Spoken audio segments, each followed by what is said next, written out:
and was completed in October. We committed to our mandate of improving our water, solid waste and sewage services. In this documentary, we will show you, our customers, all the important and impactful improvements that have happened in the water, solid waste and sewage sectors that all combine to make the authority what you know it as today. Join us as we begin in the year 2010. 2010 began with the phases 1 and 2 upgrades to the Layou water supply system, which included an extension of a new transmission main and the construction of a new storage tank at a higher elevation. There was also the construction of a new storage tank at Perseverance as well as Fancy. The CWSA achieved yet another milestone in its quest to consistently improve and expand its water supply systems on Friday, August 6, 2010, when the Mamoon water supply system was commissioned. This new system comprises of a new intake at an elevation of 1,200 feet above sea level, a storage tank, and approximately 4,200 feet of transmission pipeline.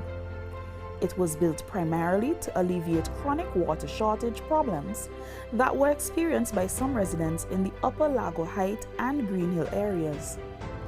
2011 saw the completion of the amended design of the Grenadine Solid Waste Management Project, as well as investments in information and communication technology through the introduction of the Geographic Information System, also known as GIS, to aid the engineering, customer service, and public relations departments. There was also completion of a new technical operations complex at New Montrose to improve the working conditions for the technical staff of both the CWSA and the SWMU. This $2.1 million project began in 2008 and was finally completed and totally occupied by mid-2011. The facility was a long-awaited one, geared towards significantly improving the working and operating environment of as much as 25% of the CWSA staff, who were formerly housed in far less comfortable surroundings. In 2012, the CWSA completed the Arnersville Sewage Treatment Facility, the Jack Hill Storage Tank, and a pipeline installation that helped to alleviate chronic water shortage issues at Higher Belmont. Also in 2012, the Hermitage Improvement Project was implemented to improve the reliability of the supply of the North Leeward District, with the main objective of increasing storage capacity of the Hermitage system from 100,000 gallons to 600,000 gallons. This was achieved by the in-house design and the construction of 2 storage tanks, each of 250,000 gallon capacity, one in Rose Hall to supply areas from Spring Village northwards to Richmond, and the other at Belial to supply Keartons, Barrowley, Peters Hope and Mount Wynne. Approximately 13,000 residents continue to benefit from an improved quality and a more regular supply of water. Phase 1 of this project commenced in May 2012 with the construction of the first storage tank at Jack Hill in Rose Hall, and ended in 2014 with the construction of the other water storage tank at Belial Hill, along with pipe realignment works. In 2009, the Majorca system upgrade started and was completed in 2013. This project involved the following: the rerouting and reconstruction of 2 miles of pipeline and the construction of a 500,000 gallon storage tank, the replacement and upgrade of the undersized transmission main pipelines from Majorca to the first distribution point at Kelburnie, the installation of 8,200 feet of ductile iron pipes of varying sizes, all of which was done to improve the supply of water to areas such as Belmont, Fountain, Fair Hall, Arnersville, Dorsetshire Hill, and Queens Drive.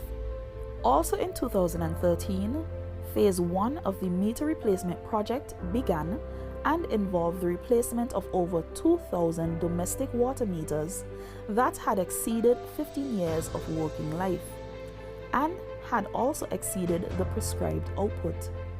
This began in 2012, and by 2013, a total of 1,763 meters had been replaced. Built in 2010, the Mamoon water supply had an upgrade in 2014. This project upgrade consisted mainly of a 120 gallons per minute treatment plant using pre-treatment and a series of multimedia rapid filters, and the extension of the 4-inch main at Lago Heights. In September 2014, the construction of the building to house the plant began. The treatment plant was installed and commissioned in December of the same year. The Dalloway sand filters resanding. In May of 2014, one of the 4 filters was completely resanded. In July, 2 filters were recommissioned and work continued on the gravel supporting layer of a 3rd filter. Work on the gravel supporting layers of one of the filters was completed at the end of that year. The task of finding local suitable filter sand to resand with continues to be a difficult proposition. The Kingstown Sewage Outfall repairs. This project sought to repair 2 sections of the broken 16-inch UPVC C outfall that forms a part of the sewage system in capital city Kingstown.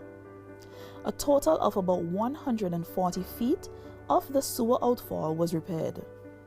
These repairs were completed in May of 2014. The Kingstown Lines Replacement Project also took place in 2014 and was aimed at replacing the last remaining sections of over 60-year-old 3-inch and 4-inch cast iron pipes in Kingstown with 4-inch ductile iron pipes and smaller distribution lines. Some 300 feet of lines were installed along McCoy Street to the ring main on Bay Street and along Higginson and Bedford Streets. This brought the total amount of pipes replaced to approximately 1,245 feet in 2014. The Gun Hill Fort Line Replacement Project, also in 2014, involved the replacement of approximately 2,000 feet of old 4-inch galvanized iron pipes with 6-inch and 4-inch ductile iron pipes. Work on this project began in June 2014 with the installation of 540 feet of 6-inch transmission main pipelines along the Gun Hill Main Road. In July of 2014, a further 160 feet of 6-inch ductile iron pipes were installed. To improve accommodations for the 25 waste collection staff members stationed at Arnersvale, construction on a new and improved office quarters building commenced in November of 2015. The Arnersvale Solid Waste Office Complex hosts the dispatcher's office, locker rooms, a storeroom, bathrooms, a lunchroom, and a meeting area. Petty Bordell Mains Replacement. This mini project involved the installation of approximately 530 feet of 6-inch ductile iron pipes. The rehabilitation and increase in resilience of this pipeline network became necessary after several breaks in the existing system were sustained as a result of land slippage caused by the trough system that resulted in the 2013 December floods. This work was done over a 6-week period in August and September of 2016. The Jennings Treatment Plant Resanding Project. This project involves the replacement of layers of sand with specially sifted and graded granular material in order to continue to provide the required filtration efficiency at the plant. Work commenced in late 2016 and continued in 2017. There were major delays experienced due to the unavailability of material. However, the project was eventually completed in December of 2017. The Argyle International Airport water supply. The CWSA installed water supply lines to the Argyle International Airport's terminal building, the control tower, the fire station, and the cargo facilities.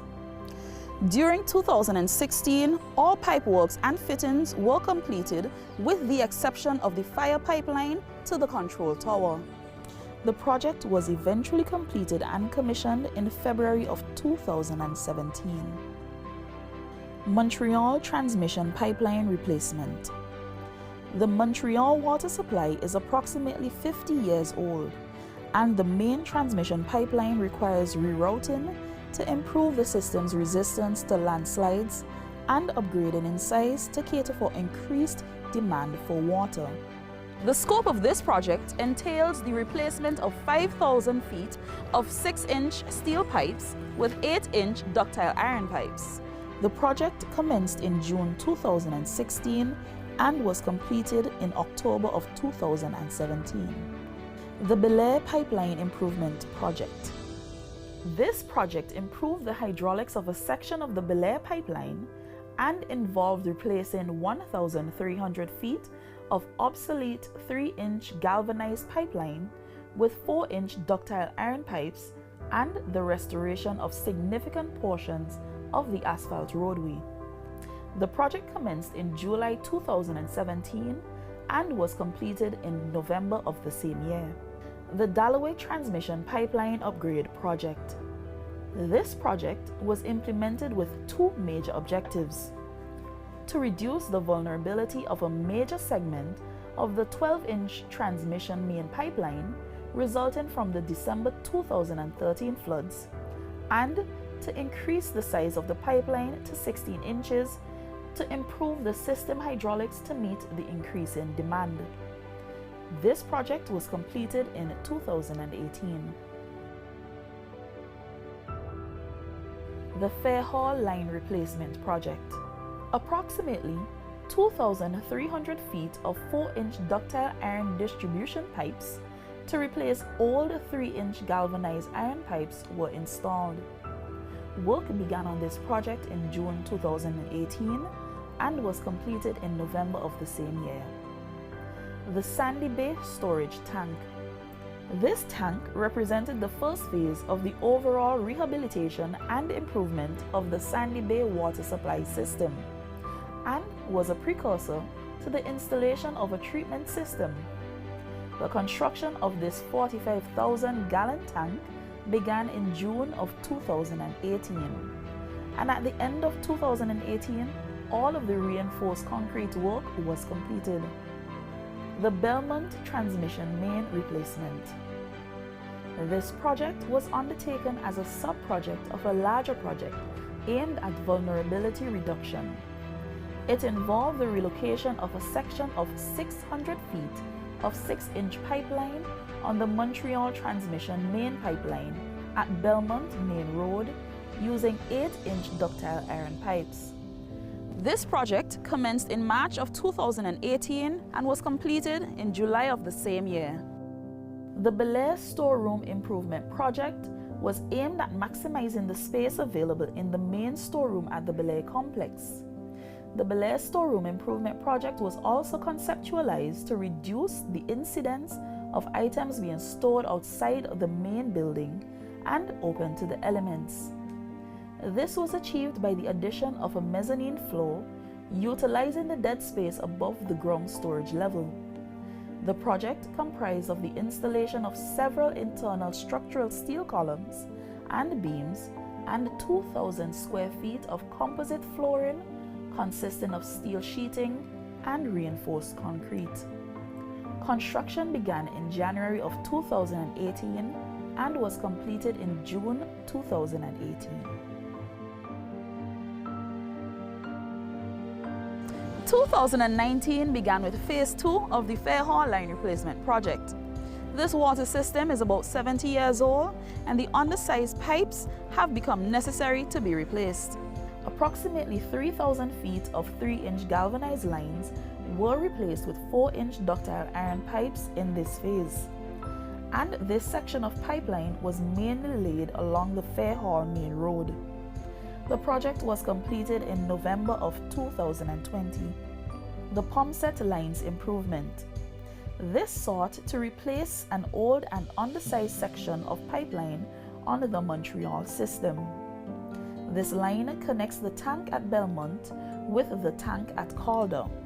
Approximately 4,000 feet of 2.5 and 3-inch galvanized lines were replaced with 3-inch and 4-inch high-density polyethylene pipes.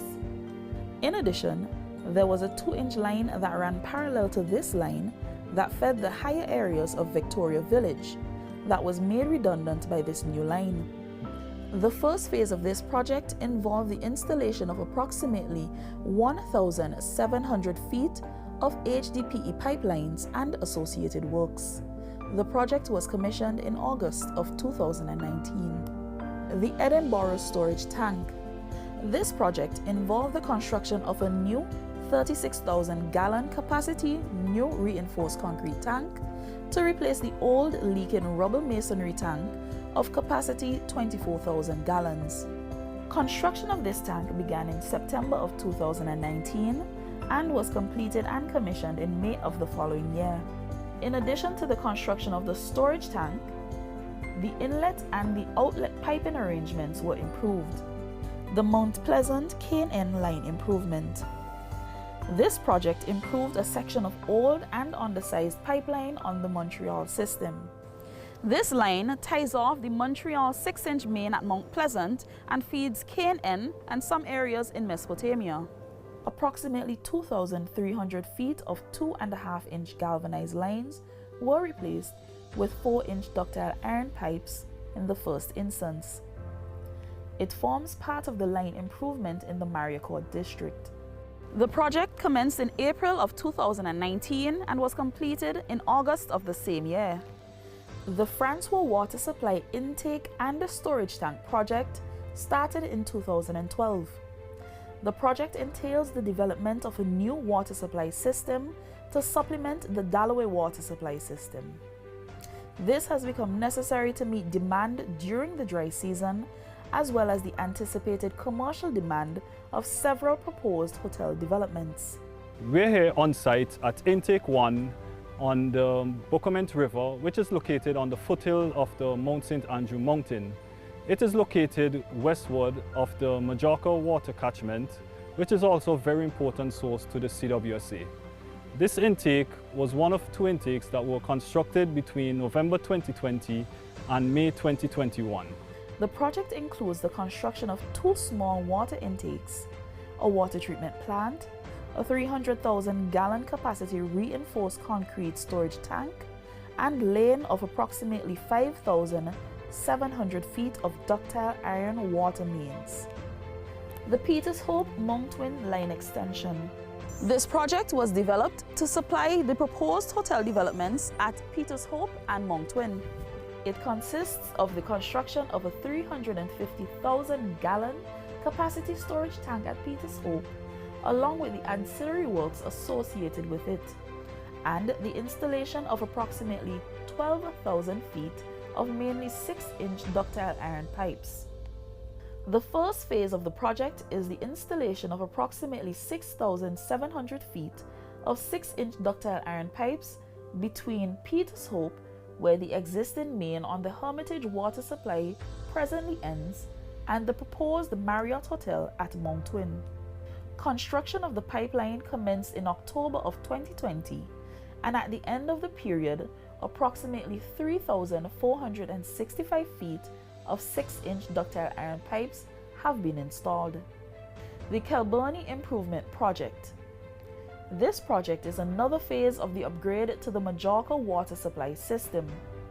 It consists of the construction of a 50,000 gallon capacity storage tank at Kelburnie. This is to replace the old brake pressure tank and the installation of 4,280 feet of 8-inch, 6-inch, and 4-inch ductile iron pipes to replace the older, smaller 5-inch, 4-inch, and 2.5-inch steel pipes. Its main aim is to improve the reliability of the water supply in Fairhall, Fairburn, Belair, Belmont, and surrounding areas. Installation of the pipelines began in September of 2020 and was completed by 2021. The tank was commissioned in October 4, 2021. The Solid Waste Management Unit. The government and the CWSA funded a $1.4 million septage lagoon project at Diamond for the acceptance and treatment of septage, which is the waste material extracted from septic tanks that have reached their capacities. The septage lagoon treatment facility at Diamond was designed to handle 4 million gallons of fecal waste per year, which translates to about approximately 11,000 gallons per day. The average septic truck carries about 600 gallons of septage. Therefore, the lagoon is designed to handle 18 loads per day. During the reporting period of this documentary, the Solid Waste Management Unit purchased many pieces of equipment to aid in the carrying out of their mandate, which is the collection and disposal of waste in St. Vincent and the Grenadines. These include a Caterpillar 963 D-Track loader, an Isuzu compactor truck, a Mercedes truck which functions as a white goods and derelict vehicle collection unit, a JCB 1CX skid steer backhoe, a skip collection truck. As we conclude today's documentary, we do hope that we have impressed upon you our dedication to St. Vincent and the Grenadines in improving our services, in the projects that we have done and what we will continue to do. Thank you for joining us.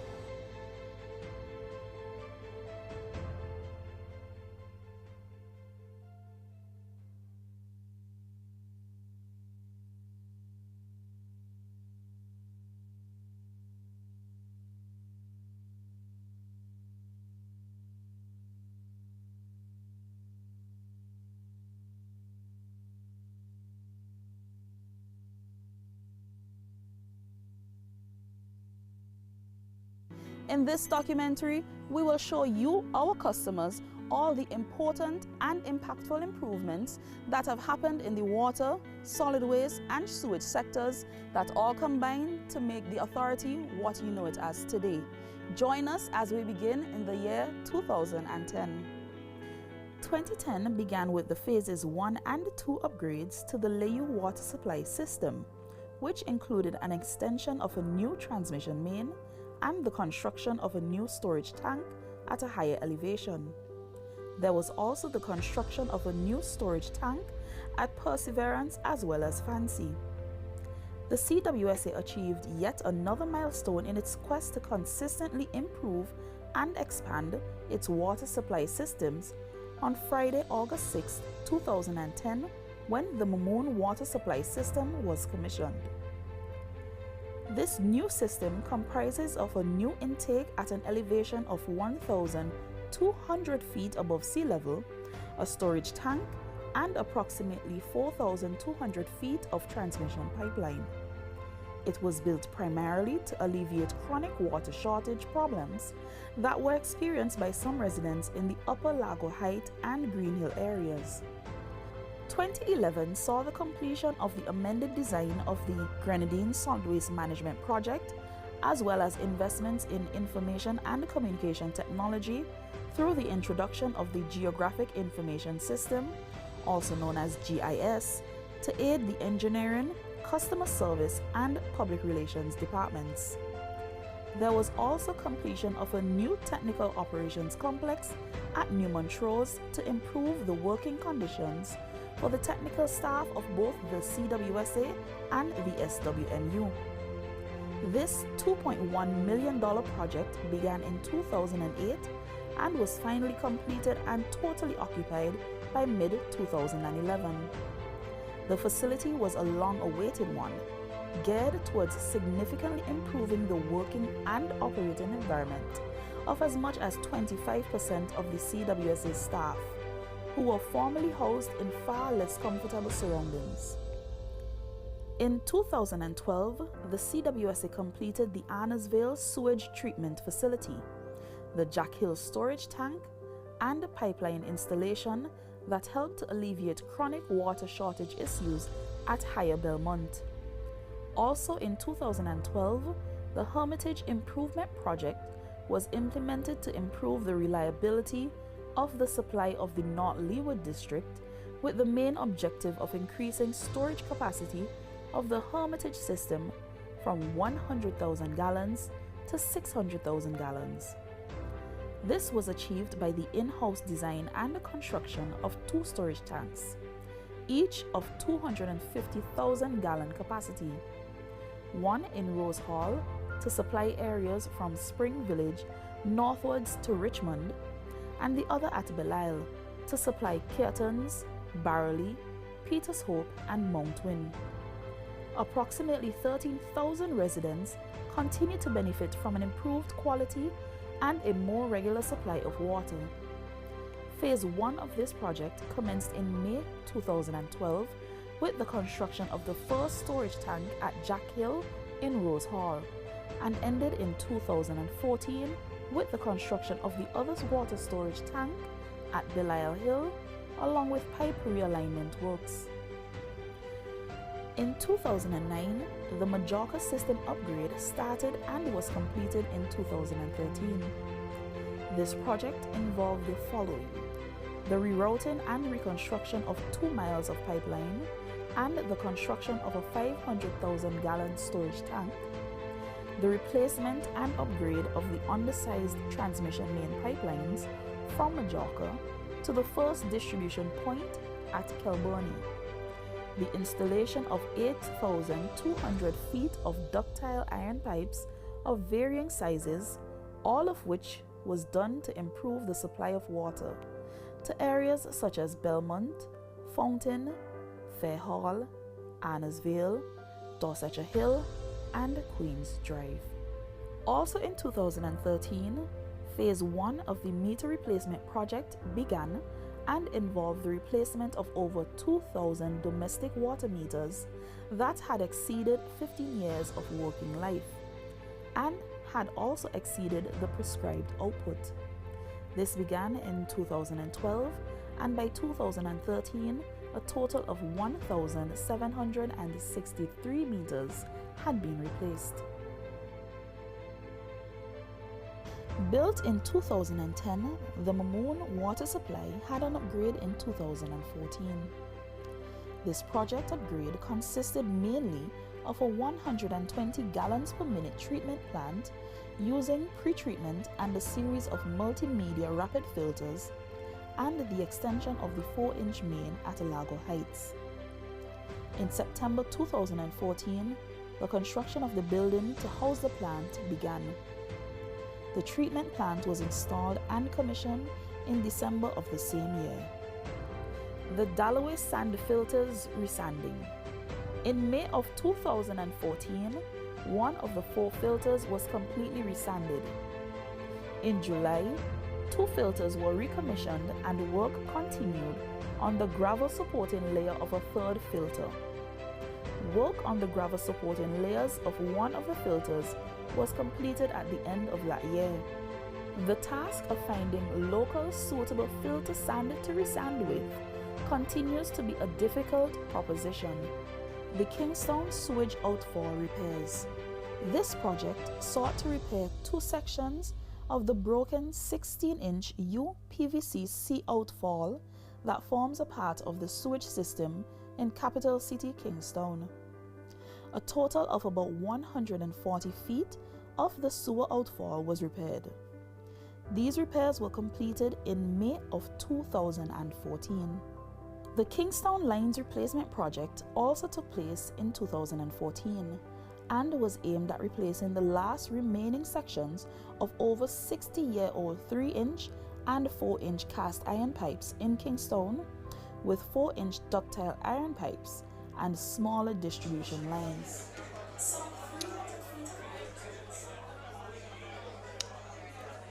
Thank you.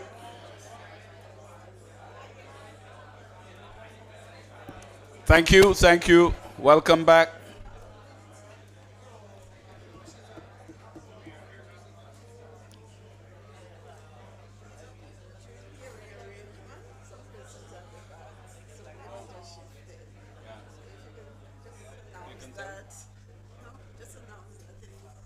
Okay, you might find them. During the rearrangement of the room, some of you may have found your bags shifted. So nothing has gone out of the room. It's just that they may be relocated. So you can just check around with Suzanne if in case. Okay, so we're going to go straight into the next session. And we're going to start working now. The first session was just you listening to a lot of speechifying. So we're going to get into working now. So I'm going to now invite John Solvey of the Water Professionals International. John Solvey, it's not his first time to our conference. He first joined us in St. Lucia representing WPI. He is the manager of Clark County Water Quality in Las Vegas, Nevada, overseeing the Southern Nevada's area-wide water quality management plan and stormwater regulatory program. His background includes 35 years of regulatory experience in wastewater, stormwater, pretreatment, watershed planning, and groundwater, and 25 years of professional credentialing experience in wastewater and drinking water disciplines. John currently serves as the Vice Chair of Water Professionals International Certification Commission for Environmental Professionals, and previously chaired the commission for 10 years.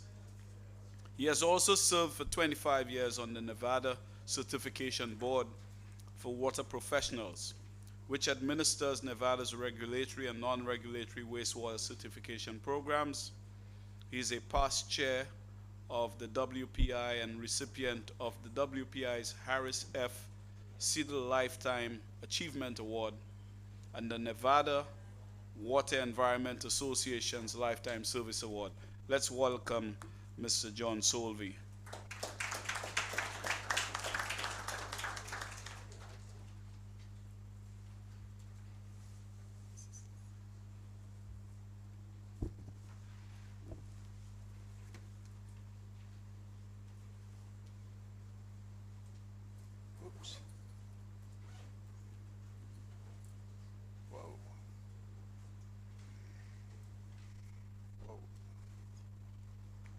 Are we displaying here?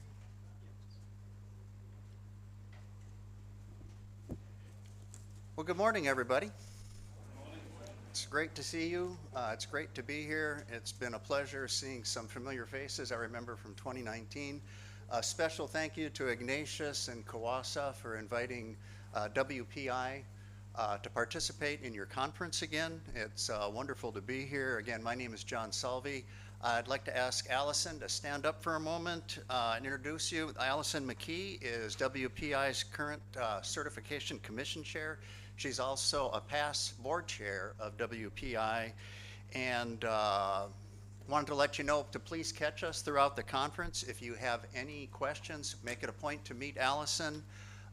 Let us know if you have any questions or thoughts about examinations, or if you have any questions or thoughts about the professional operator program. That's what we're here for, and it'd be a pleasure for us to be able to speak with you.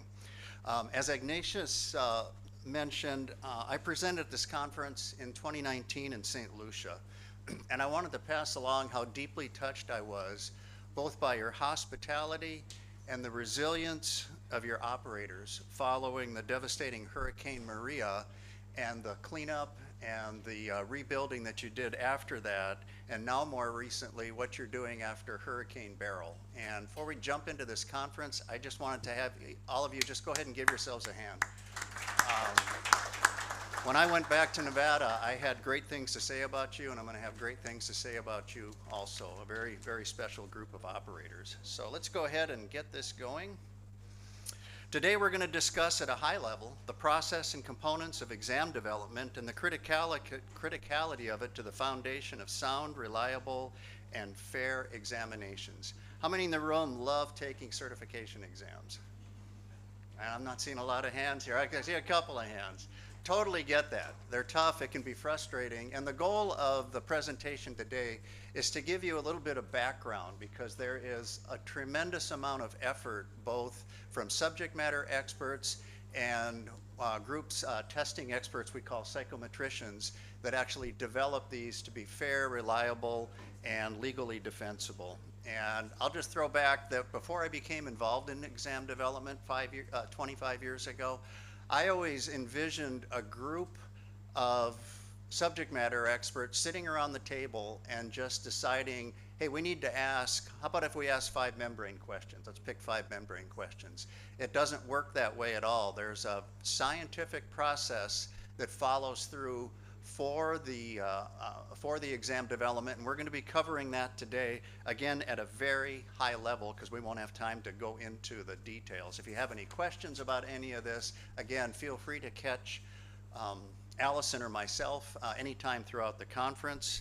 Our process for developing and administering standardized exams are driven by these 3 credentialing standards that you see on the screen. The standards provide a benchmark for all the processes we undertake during exam development. Everything is required to be meticulously documented and subject to rigorous review processes to ensure that we are meeting each of those standards. Adherence to the standard ensures that the standardized examinations that WPI produces and that many of you here in this room have taken are fair, valid, reliable, and legally defensible. For a little bit of real quick history, the testing industry, the credentialing industry really was launched back in the 1970s. And at that time, a group of nurses sued for bias. And they actually won in federal court. And out of that grew the testing industry and specific standards and processes that need to be followed for certification exams, which has matured and evolved to what we see today. Exam development committees. This is the group, I think this is where the fun happens. This is where the subject matter experts really get down in the trenches. The process actually begins with something called the job analysis. So it's not just a group of subject matter experts that sit down and decide exam content. The exam content is determined by you, the operator, through the job analysis.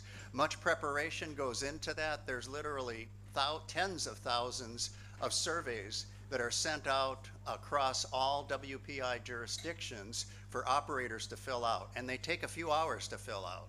So in other words, we have to have everything documented. If we're gonna ask a question on a class 3 operator turns this widget, where is our documentation that operators that are class 3 level are responsible for turning this widget? That's what the job analysis does. The job analysis develops into an exam blueprint, which determines the content in association with the subject matter experts, but is driven by you, the operators. And this is what makes certification exams fair, legal, and reliable.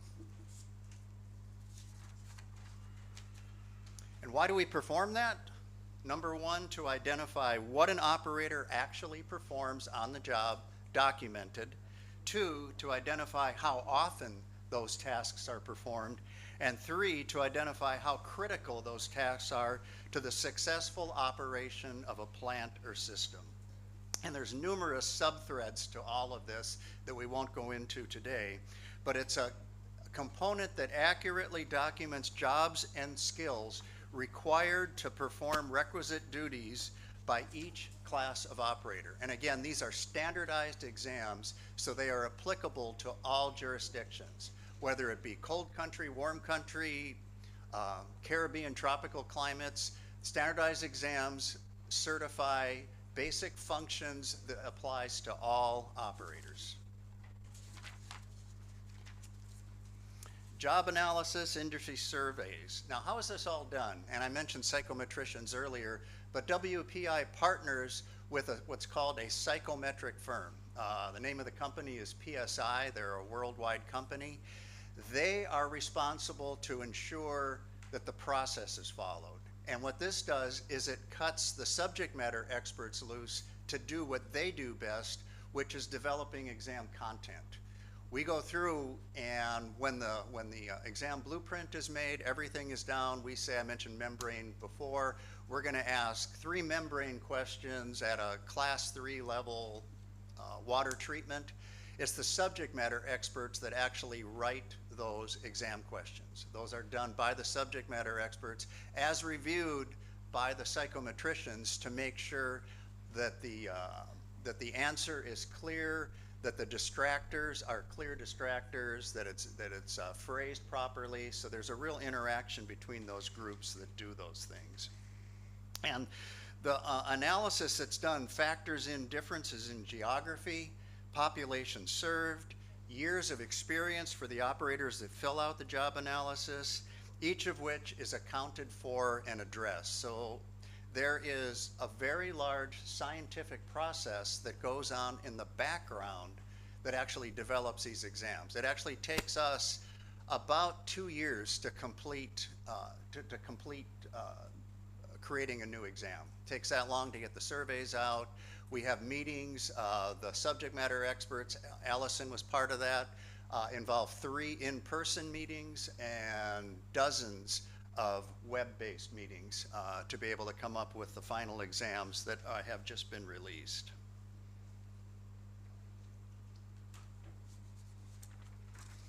Now, what does a survey have to do with the exam? I think I've kind of covered that, and I think the short answer is everything. It has everything to do with the, it's part of the process flow.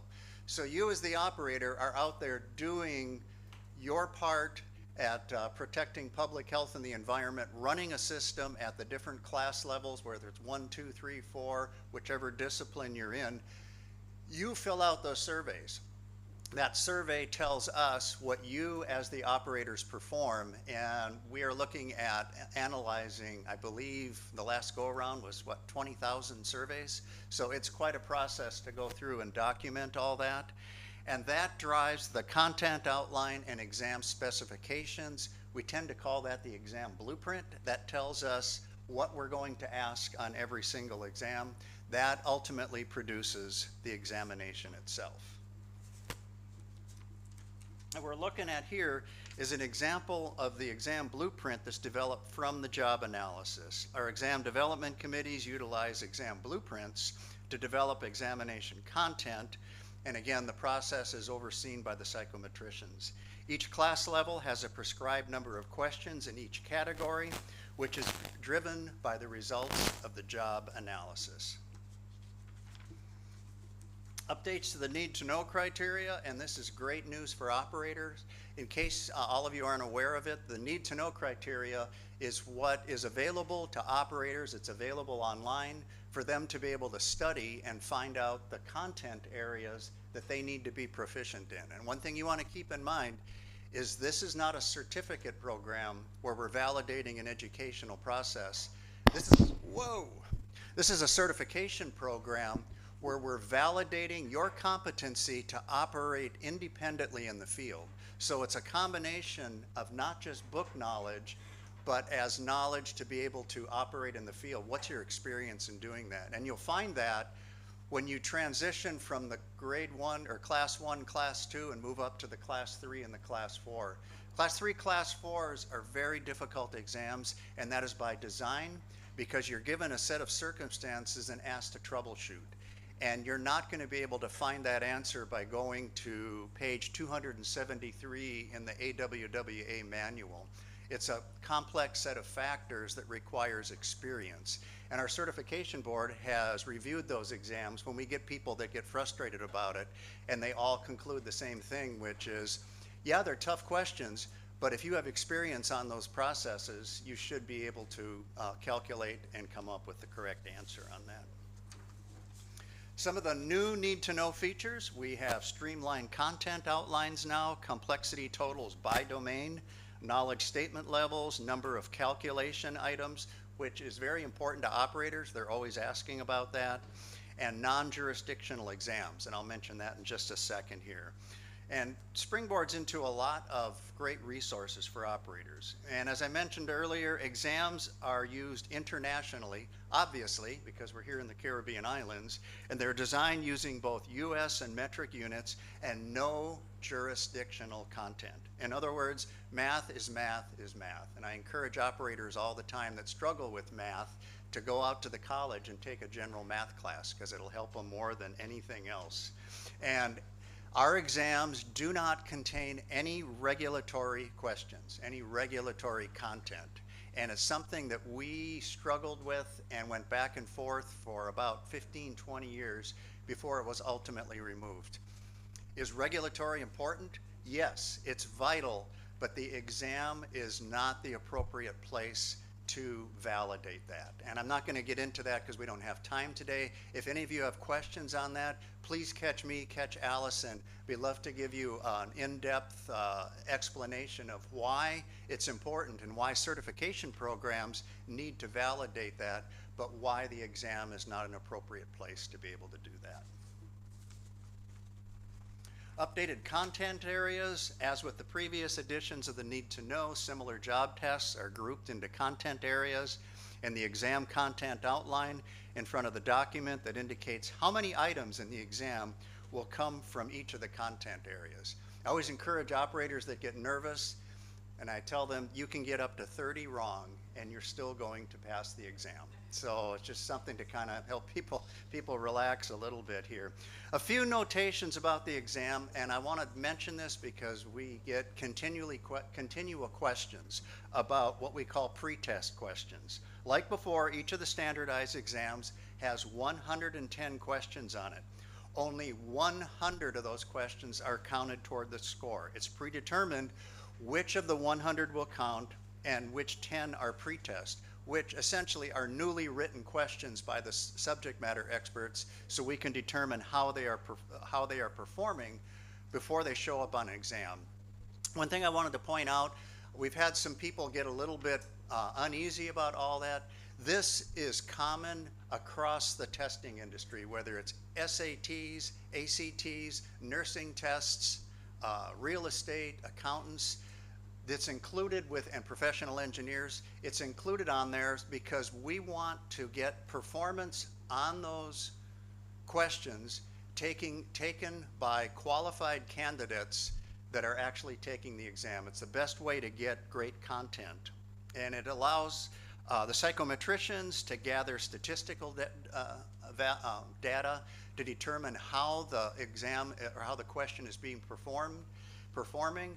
If there are issues or questions about it being performing, that resorts back to what we call the scheme committees, the subject matter experts. They review it to determine if one of the detractors may need to be changed, or it may simply be that's a valid question and a class 3 operator needs to know that and it needs to stay in. So it doesn't guarantee it's going to be taken out. And again, the exams are on the predetermined 100 questions, and the amount of time that we provide for the exam far exceeds what the standard is for an exam with 100 questions. Back when we used to do a lot of pencil and paper exams, we'd have a room filled like this with people taking the pencil and paper exams, and at the end of the 3 hours there would either be nobody in the room or 2 people in the room left. So you have plenty of time to be able to take those exams. Let's go ahead and move on. Job task list. These are the things that, the tasks that are testable on a certification exam. Which topics? What is it that we validate are good to ask? Because we don't want to be asking you a question that's not important. Are you going to have a question on the exam that doesn't specifically apply to your plant? Of course. That's part of the process. That's part of being a generally good operator. I'm an Air Force veteran. When I would go in and test for promotion, I was in Tactical Air Command, which were fighter jets. I had to answer questions about bombers, and that was always a challenge for me, but it's part of the exam process. So the exam typically will contain some content that may not apply to your particular plant. And one thing I wanted to point out, how many people in here get involved in any level of training? A little bit of training here and there? Yeah, so we have some people that get, and it's very common that it goes back and forth. And I'm just going to give you the purest of how this works. You have the whole process that starts with a job analysis and works its way down, and you develop this need-to-know criteria for you as the operator to be able to validate. And certifiers are responsible for validating operators to the need-to-know through the exam. Trainers are responsible for training operators to the need-to-know. What we don't want to have happen, and this comes up, we get questions from trainers. Trainers should never be training to the exam because the exam changes. They train to the need to know, the operator validates to the need to know. Does that make sense? So from the psychometric processes, there needs to be a defined line and difference between trainers and certifiers. And that's why when we get into exam development and the scheme committees, you won't see trainers serving on that. That's just strictly operators that are operating in the field. Exam references. Another great feature now is that the updated need to know is designed to assist operators in their exam preparatory efforts, allows candidates to cross-reference performance. The most important part of performance information is aligned within each content area. And what you're seeing is different pages of the need to know criteria right here. Candidates should identify which areas are most important, and most importantly, content areas that they may not be as proficient in that they need to study. And really great news on the reference material. For those of you who were around years ago, you would go into some of the certification exam disciplines and have a pile of references that were that high. And I think that the reason for that was that we wanted to provide as many resources to the operator as possible. The downside of that is operators thought they had to buy $500 worth of manuals and memorize them, and that's not the case. So the exam content now is referenced on a reduced set of reference materials. I encourage you to read beyond that because you're going to be a better operator, you're going to be a better water professional.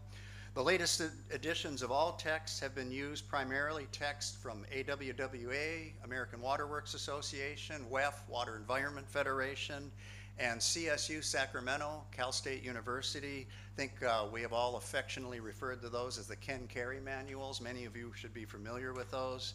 WPI's member jurisdictions have preferences as whether they want to prepare candidates using either the AWWA, WEF, or the CSU Sacramento texts. I wanted to mention that the new AWWA WSO series referenced for those exams were completely redesigned to better serve operators in preparing for the exams. The texts are now split into levels 1, 2, and combined 3, 4 for water treatment, and combined 1, 2, and combined 3, 4 for distribution. And AWWA referenced the new exam content outlines throughout their development. Another great feature of the new exams that people we're getting good feedback from is updated score reports. You used to just get a score report that gave you specific numbers, but it was less useful to the operators. It's now graphically represented. You'll see very quickly if you fail an exam, you'll see whether it's the math, the processes, you'll see exactly where it is. It doesn't really matter whether it's 32 or 33, it's graphically represented, and that content is now customizable by certification programs on the type of content they wish to provide to their operators. Far more helpful to operators that are looking to pass an exam after they fail one time. And as a supporting investment to operators, WPI is developing new practice exams. Those didn't ever exist before. It's a lot of manpower put it together, but the subject matter expert groups are putting those together so that you can actually take practice exams to get yourself more familiar with what's going to happen in the exam process. Those exams are going to be uploaded on PSI's phone app, where you can actually take those on your phone. They have it for a number of disciplines. We're working on both the water and the wastewater side for PSI to be able to upload practice exams for you as the operators to be able to get a feel on those. And that's for water treatment, water distribution, wastewater treatment, and wastewater collection. And we're currently translating exams. The new exams will be available in Spanish, French, and English by the end of this year. And in closing, I wanted to touch on the professional operator program. Wanted to thank Ignatius for his support of what we call the PO program. This is what really, was a fundamental shift for WPI about 10, 12 years ago when the field of psychometrics ramped up to be able to offer this credential to operators, a professional credential. How come when you're a professional engineer, you get to put PE after your name? You get RN if you're a nurse. You get, I think it's AIA, can't remember what it is. For accountants, you get all this. Why, for professional operators, that you go through the rigorous process of certification, it's credentialing, do you not be able to get a professional designation? WPI now has the PO program, and I hope you can join us tonight. We have, I don't remember how many, 9? We got a few, five people, so I encourage you to be there to applaud the 5 that are receiving their professional operators designations. And finally, it offers a lot of benefits. And I'm not here to sell it, because as WPI, we are a nonprofit agency. We're not here to sell or to make things happen. We're here for you. And this PO program was created for operators, by operators. This wasn't created by people that were just credentialing experts. It wasn't created by psychometricians. This was driven and created by the operator community itself, which lends a lot of weight to it. By obtaining that credential, I've known numerous operators that were promoted over other operators because they held the WPI professional credential. You'll be investing in your team by doing that. It adds to your professional integrity. I love when I see somebody signing an email and they put PO after their name because they have the professional operator designation. Operator versatility and support if you want to go help out or work at other plants. We've actually met with different federal agencies on disaster relief when something happens following a hurricane, and we want to be able to send in operators to be able to assist. How do you get over the credentialing hump if you're going to go to XYZ state? And working with them to say, if they have the PO credential, will that allow them in an emergency situation to operate in this jurisdiction without having to go through the 6-month process of being validated within that jurisdiction? So it helps them to be more versatile, and it helps your skills across geographical borders. And with that, I think I've covered just about everything. Would love to talk with any of you, as would Allison, if you have any questions or thoughts on that. Do we have time for questions? Or I don't know if anybody has any questions, or you can catch us afterwards. Feel free if you have any questions. Yes. Hi. Please. Good morning, everybody. Kevin Carter from South Florida, operator Trout Quarters. Do a lot of partnering with WPI and CWASA on doing the actual training. I have some information back there about our organization. It's great to be here. My question, John, is over time, have you seen trends in the different parts of the test where people are doing better or where they're having more challenges? And are the new manuals, do they look to target the areas of the test where you're seeing the challenge? I can't really speak on trending for different areas of the exam.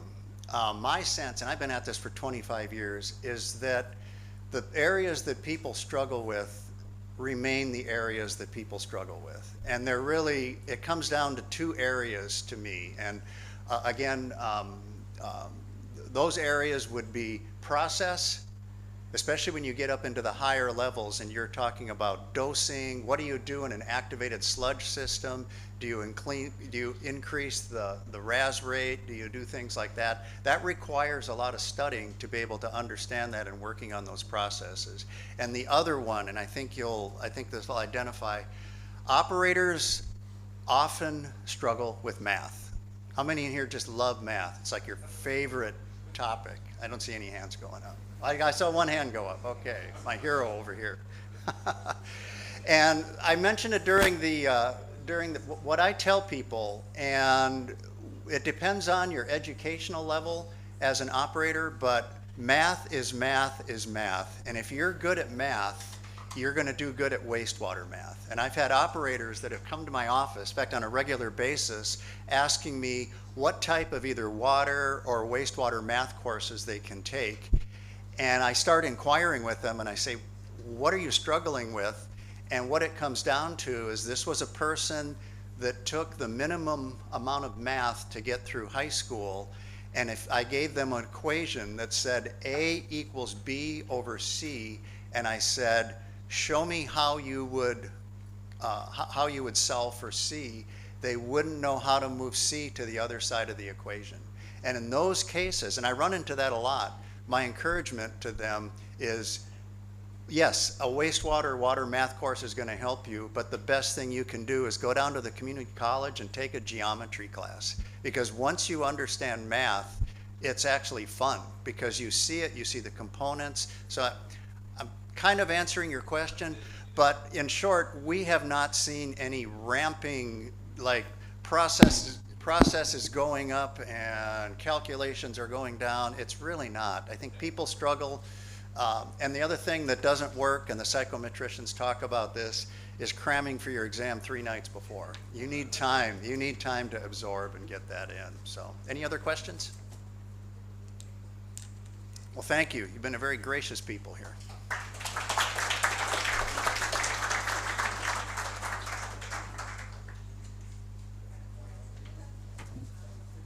Right, thank you very much, John, for and I know that a lot of us were petrified by math. But you can't live without it, just like water. The other thing was, one of the points that John made was when we first started with the exam, which was paper-driven at the time, there were a lot of complaints by operators saying that there were lots of EPA type questions and we didn't have those regs in the Caribbean. So we got that out, but still, if you saw that you have 100 questions and perhaps you probably have 4 questions from EPA, I mean, you couldn't fail the exam because of 4 questions. But the point too is that it does not come easy. You have to study, you have to prepare for it, and you have to attend sessions like these and to network with your fellow operators, pick up the phone. And I think we have started an amazing WhatsApp group from the Barbados conference, and we hope it will grow again. We'll add some new numbers this time. So that will help you to share the experiences and keep the networking going. The next item on the agenda, and which is what this conference is about, it's your conference that you can sit and exchange some of your experiences with your colleagues. And so this time around, we will have a panel discussion, creating your future through continuing education, with a panel comprising professional operators. And the panel will be moderated by Mr. Derwin Valley. Derwin? He's not in the room? Oh. Sorry. Cyril Casimir will be on the panel as the moderator. Everest Gonzalez, PO. Amina Khan, I think the newly minted PO. And Daryl Budu, PO. These are the 2. So we have 2 Yeah, we have some senior POs and some newly minted POs will be on the panel. Yeah, you will stand up, moderate. Okay. All right. No problem.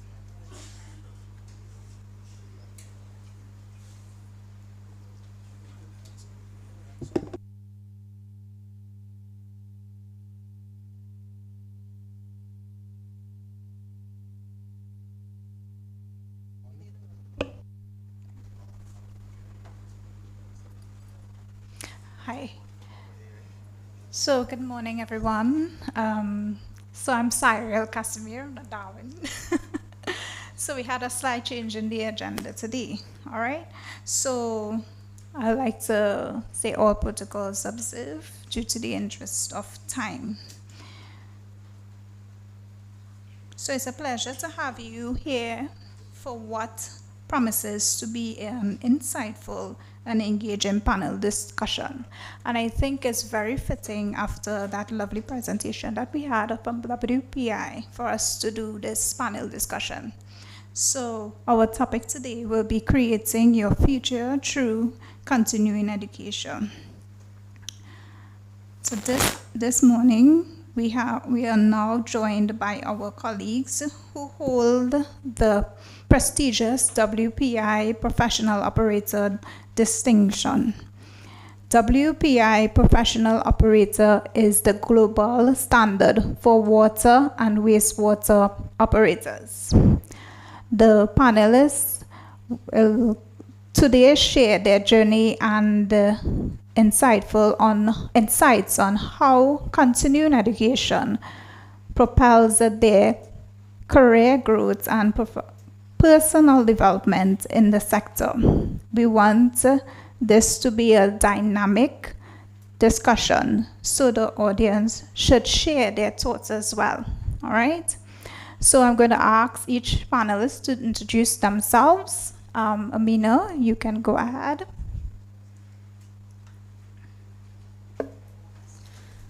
Good afternoon, everyone. My name is Amina Khan. I work at the Water Authority of Cayman Islands. I'm a Trinidadian by birth. Okay.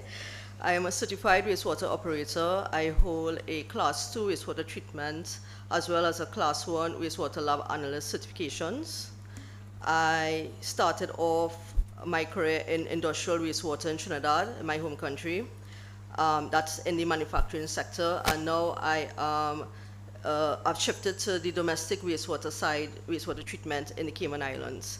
I'm also a PO designate in wastewater treatment. Thank you.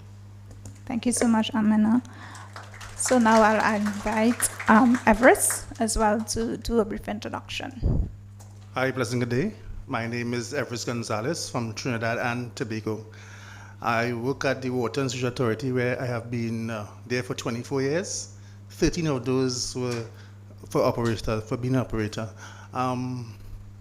Currently, I hold a level 3 water treatment, level 2 wastewater, and level 1 in water distribution and wastewater analyst. Right? I'm happy to be here as a former PO. Thank you so much, Everest. And we have Darrell. Hi, good afternoon, everybody. My name is Darrell Boudou. I'm currently a wastewater operator 3 back in Trinidad. I hold WPI certification in Class 2 water and wastewater, also associate degree in water and wastewater management from CASTAT, and also earned my PO designation as well. Okay, thank you so much. So we would like to congratulate on earning your PO designation. Congratulations. Everyone give them a round of applause, please. Thank you. So let's get into this panel discussion. So I would like to invite Amina to answer a question. 1, was there any specific challenges that underscored the importance of continuous learning in your role as an operator? Would you like me to repeat the question, or are you okay? Okay, no problem. Was there any specific challenge that underscored the importance of continuous learning in your role as an operator. Okay, an example I can give, specifically a challenge I faced was plant maintenance, specifically electrical components and motors. I am not electrically inclined, and I think that operators in situations will find themselves in situations where they have to work in electrical panel box where they're not certified. We could all agree to that. However, it does not state that you should not know the basics of electrical components and the system itself. So for me, I got assistance from my peers who are electrically inclined and was able to make me understand the basic in troubleshooting, what is allowed for me as an operator on that level, as well as I'm actually taking the initiative in doing a plant maintenance course on basic electrical, so it helps cement that fundamental understanding of both the practical side as well as the technical theory side of things. So that is the specific challenge that I could highlight when it comes to your question. Thanks. Thank you so much, Amina. Everett or Dara, do you all have any inputs?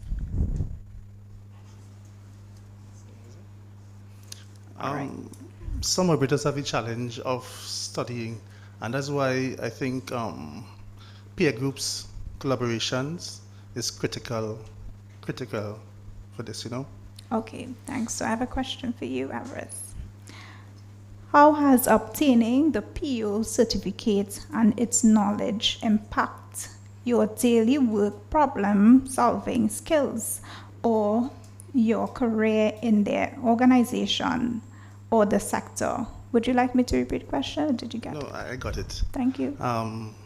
It has been a challenge and an added responsibility because my peers want this designate of PO, right? So we started doing a lot of peer group work, you know, and studies together. As a plant, we work together and studied for it. So they're happy to work towards the designation. I'm happy to know that one from my plant has been designated today. And while it has been tough, I would say to me, seeing them succeed was rewarding. So I'm happy to. Yeah. Thank you. Anyone else would like to? Nothing? No? All right. So Daryl, I'll move on to you now. So it's indisputable that the water and wastewater sector is continually advancing. As a PO dedicated to continuous learning, what strategies or resources do you use to stay updated and find continuing education opportunities? Are there specific areas that you are focusing on for the future growth? Would you like me to repeat it? I'll answer the first part first. So, first of all, as an operator, you have to be mindful that the water and wastewater sector is always evolving. So, for you as an operator, you have to stay probably connected to the right networks when it comes to water and wastewater treatment. And there's many ways of doing it. For instance, staying engaged with different organizations like WPI, CWWA, and even Kawasa to extent. And case in point, attending conferences and even webinars. Mr. John, his team been doing a good job with the Wednesdays webinars from Kawasa. So those are some ways of staying up to date. And also on a personal level, there's a lot of various platforms that offer short courses. Just to name a few, like AWWA, WEF, and even some universities online. Some North American and European universities provide short courses, so that 1 and 2 hours after work goes a long way in terms of staying updated and continuing your education. And for the second part, key areas. As I mentioned before, water and wastewater have been involved in, so operational responsibilities have been advancing. So something personally that I want to venture into for growth, maybe like SCADA systems, PLCs as an operator, getting a better understanding of it. And something that I think we all don't look at as important is a leadership role or a leadership development as an operator, and even more importantly as a PO now. So probably those are things for future growth that I could look at. Yeah. Thank you so much, Darrell. So I'm now going to come back to you. Continuing education involves more than formal. How important has mentorship, peer-to-peer learning, or collaborative knowledge sharing has been in your professional development since becoming a PU?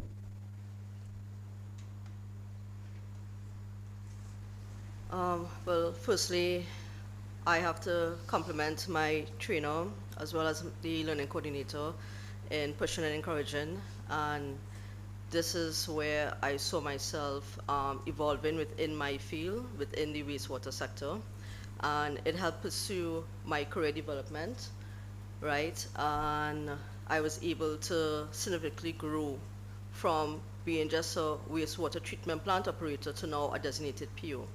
And emphasize what Darrell said just now about, formal training.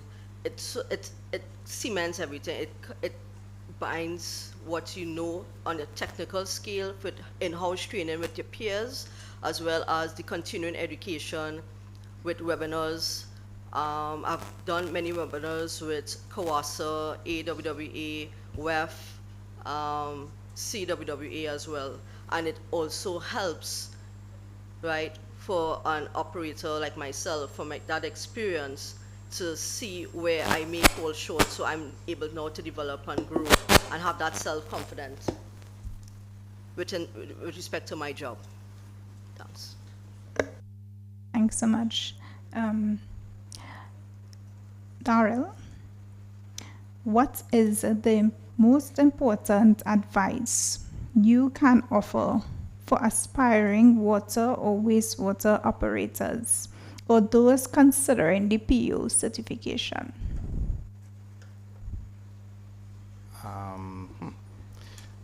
Some advice will be education brings opportunity, certification brings, credentials. I think something I will advise fellow operator is that don't wait on promotions. Probably prepare and invest in yourself early. So yeah.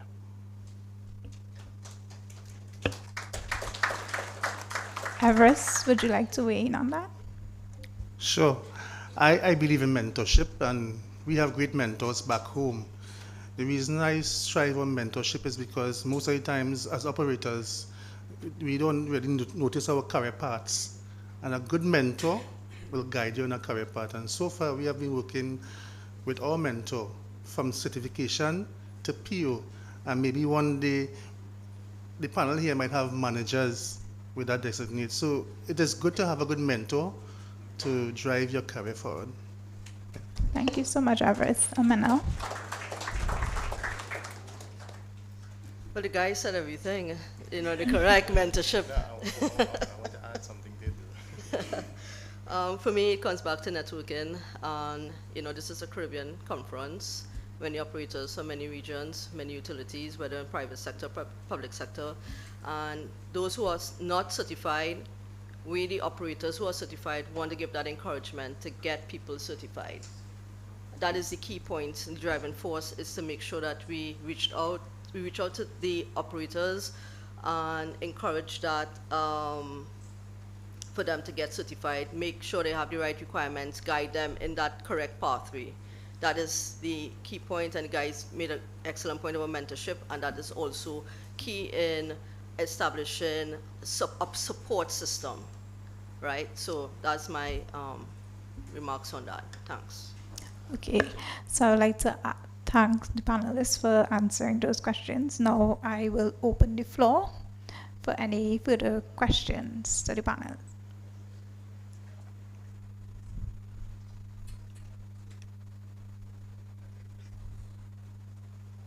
We have a question to the back. We have a mic. Okay, thank you. No problem.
Yeah.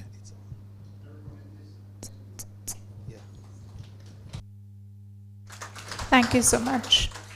Anybody else would like to ask a question or comment? My question is specifically to Amina. Amina, our industry is a male-dominated one. Our industry is a male-dominated one, and typically operators are usually men. We now have, we all about gender equality and equity, and we have been breaking that glass ceiling in the industry. How easy or how hard has it been for you as a woman, as an operator one, and how does that also translate in terms of the exam and pushing yourself forward in your career?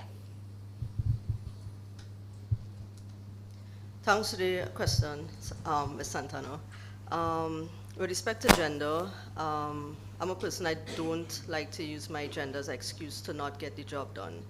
And for me, it always comes back to motivation, right? I always make a joke with my colleagues that I'm the shortest operator. Always been the shortest operator in every utility I've worked in. So my challenge is vertical, height.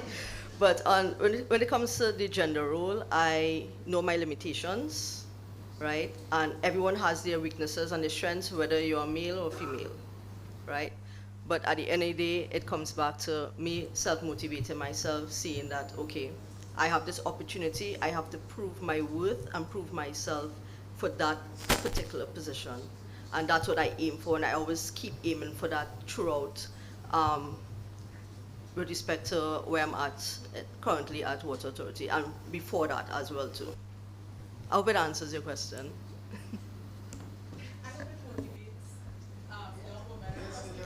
Yeah, yeah. I encourage women to be on the field, because I work both in the office, the admin side, standard, making standard operating procedures, conducting all the trends, all the analysis, all the monthly reports for the utility, for the wastewater side of things. So I share this information to the relevant management heads. But that doesn't take me away from working with the guys on the maintenance side of things, changing out a motor and a blower, So, I'm very hands-on as well too. So it gives me that advantage. And I encourage women to be in that, to take that opportunity if given, take that opportunity to work in a challenging field. Thanks. so much. That's one more question. That's the last question. Not a question. Hi everyone, I am Shamila Raghuber. I am with the Caribbean Water Utility Insurance Collective. I am a former manager for plant operators in WASA and NOASA. So it's extremely commendable to see Ms. Casimir. She was under my tenure at one point in time, and it's extremely commendable to see your self-motivation and becoming certified in these programs. However, I think we need, Mr. Jean, some sort of forum to help support the operators in the region, where we sort of petition to the management of the utilities to help encourage more operators to join such programs, become certified, undertake the training courses that are available through these regional networking events. So I think it's more just a comment, Mr. Jean. Maybe we can have some sort of forum to encourage the management of utilities to support their operators at an even higher level. Thank you so much for your comments. As an operator myself, I do feel very much happy to be a part of this panel discussion. I'm also a level 2, also with WPI. So I would like to, say I hope that this was very motivating for the operators here today, both men and women. So I would like to ask the panelists if you all will want to do a quick wrap up and say anything else before we close off. Okay. All right. No? All right. So thank you so much for being a part, and we do appreciate, and we hope that this discussion was well noted. Bye.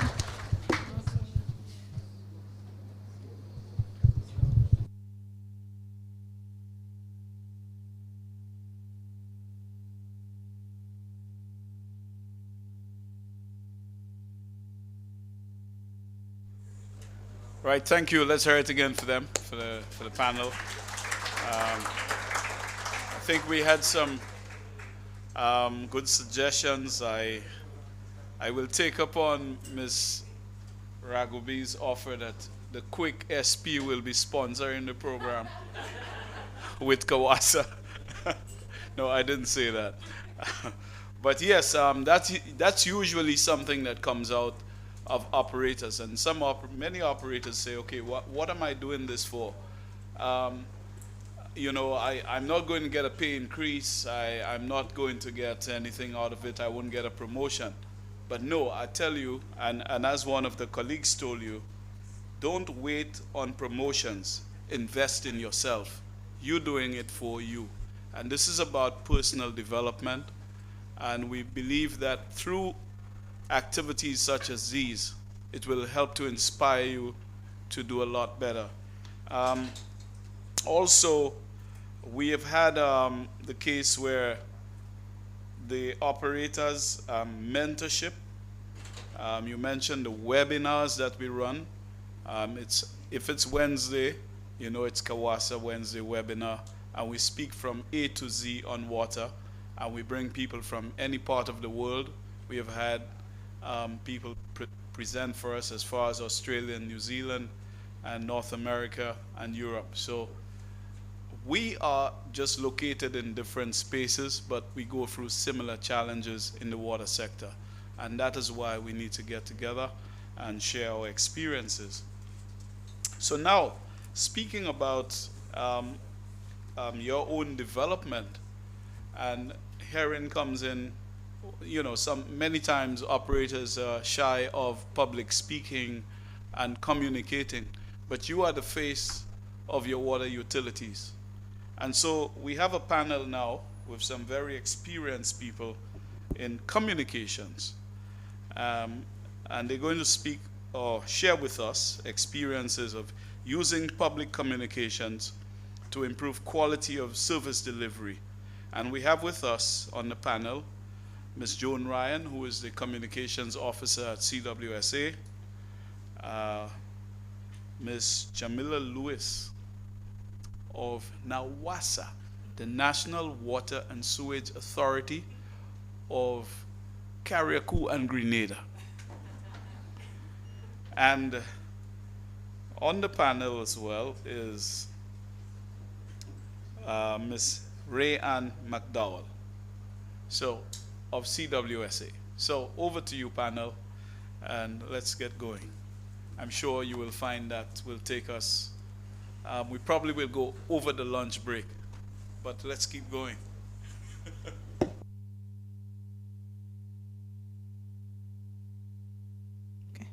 Good afternoon, everyone. As a matter of introduction, my name is Jamila.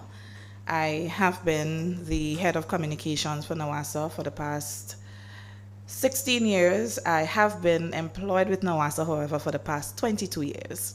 So my experience in communication, public relations is very extensive.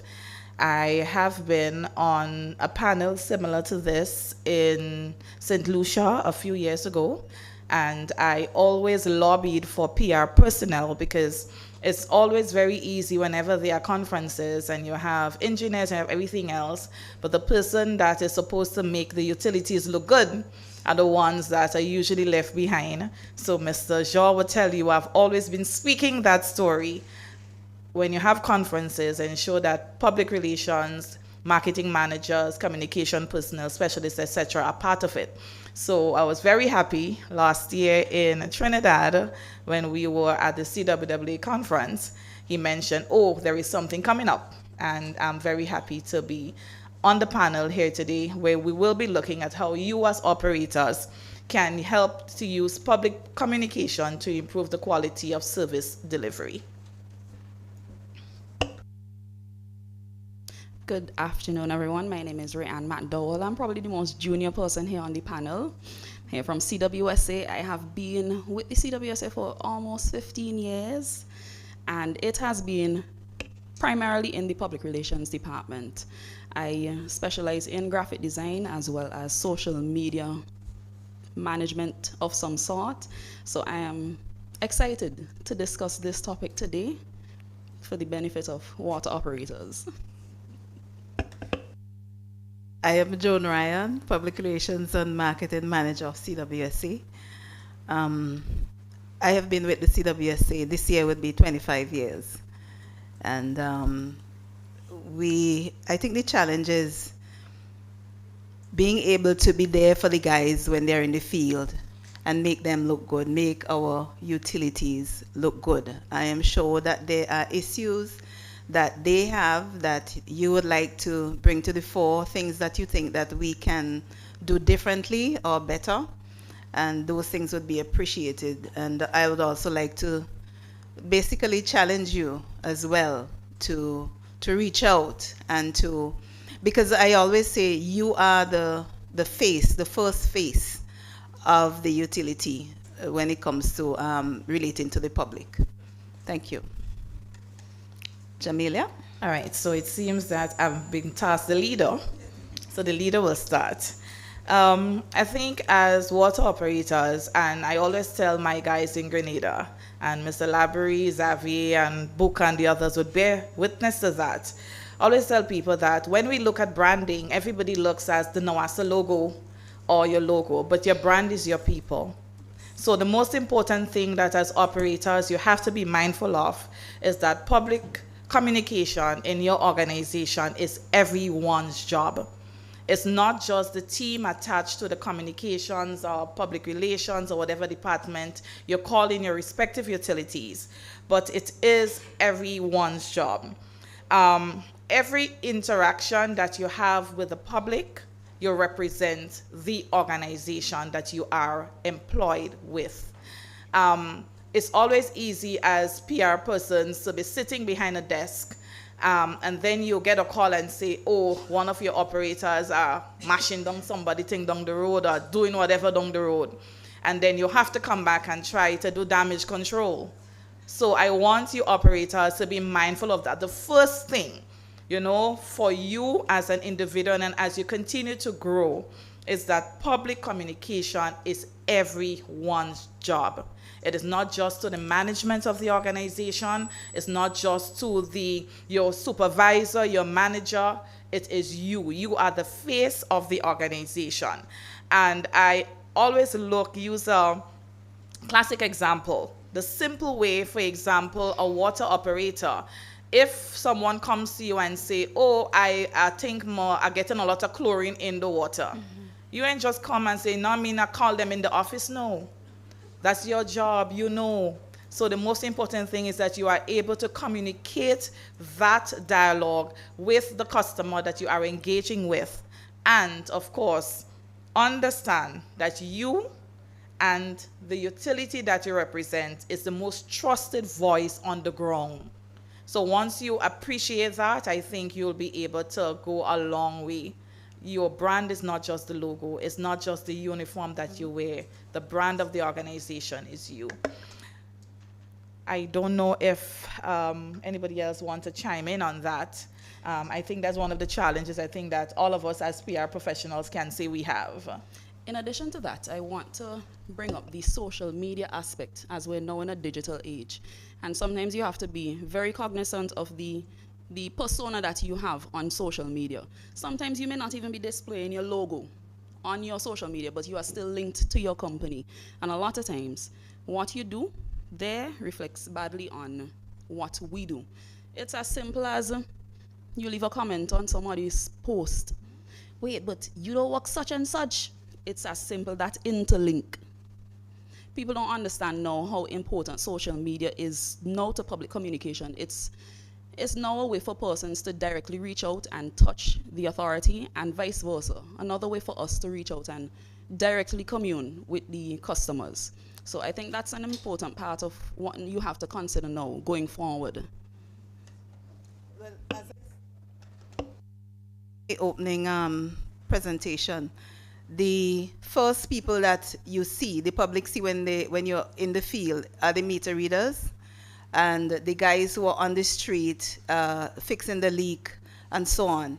And so one of the issues that we have encountered from an office setting is folks would call and say, well, they saw a problem and they told the guy who was on the street fixing a leak somewhere, and 2 days later nothing was done, or a day later, or somebody said, call the office and tell them, and so on. And so I just want to reiterate that the importance of knowing, first you have to know the information, you have to know everything about the company. Not just one or two things, or maybe just in your area. You have to know what your utility is doing outside of what you are responsible for, so that when you are out there in the public, you can properly represent your utility. And I will kind of go piggyback on what she says that she is young in the field, but it doesn't seem so. Because if you could manage communication from a social media standpoint, I think you're more than experienced. And one of the things that we actually will be doing in NOWASA is having a social media policy for staff. And I will tell you why.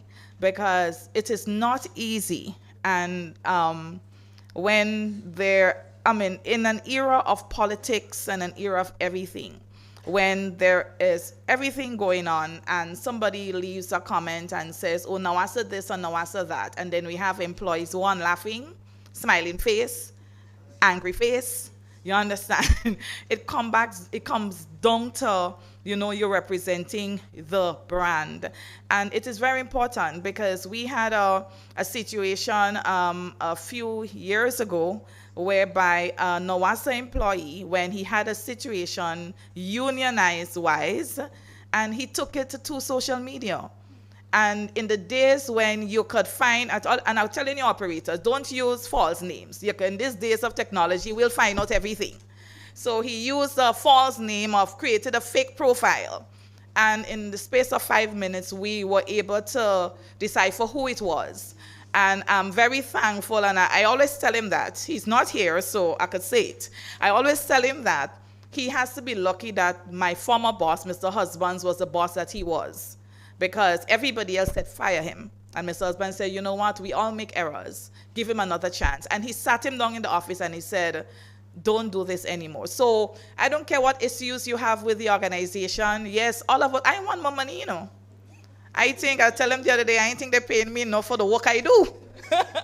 But at the end of the day, remember, when you put a bad comment on social media about the organization, it does not reflect good. And I have a 21-year-old daughter. And I always tell her, I said, when you do anything outside, they ain't saying Janila. You know what they're saying? The lady Nawasa. And I say, you ain't embarrassing me at all. No, but it's simple. You know, we may look at these things simple. I say, whatever you do, and social media don't go away, operators. It lives on, you know, and you know the Grenadian, I can talk about Grenada. I don't know about St. Vincent. Grenadian public, we ain't kind. So it is something that would live, Shamila, you know that. It is something that would live on forever. So anything you put on social media, they ain't saying, Candice, you know, the Wasa. You know the lady in Wasa? The what? They ain't saying Todd, the guy in Wasa. So I want you to be mindful of the what it is you put out on social media and what it is you say. And there is not every post that you feel the need. And I mean, we could say it in our own personal lives. There are some posts that you turn a blind eye and move on. There are some posts that you just pretend you never even saw it. So I just want to encourage operators as much as possible. When you interact with social media, remember that, one, they may know you by Rondell Booker or Bernard Etienne, but at the end of the day, all they're thinking about the Nawasa guy or the Dominican guy. So I want us to be very mindful of that as well. And I always say, you know, you are the face, and I keep repeating it, you are the face of the organization. People don't trust ads anymore. They trust when WASCO or a CWSA employee says something, because you are the mouthpieces of the organization. So if you tell a customer, don't bother with them, they say water come in 5, it'll come about 12 midnight. That's what they believe in. They don't care that the PR team puts out a nice graphic design, nice as what. They don't care about that. All they care is about this employee who literally is disputing the information that was put out by the communications team, that water will be on by 5. So be very, and let me tell you, the public, they're not kind. So be mindful of even the information that you share. Because you might be simply saying, don't bother, and then they take it and they twist it around. And I always tell the guys in Nawasa, we hear everything. Because there's always somebody will come back and they ain't afraid to say, who say, when they say, what time they say. Because you never know. So I just want us as operators to be very, very much mindful of that as well. I really had to put that in, because it's a challenge that we see in Grenada as well, and I'm certain it's a challenge that every other utilities would have. Shift a bit. I usually say the best communication is getting the job done well first.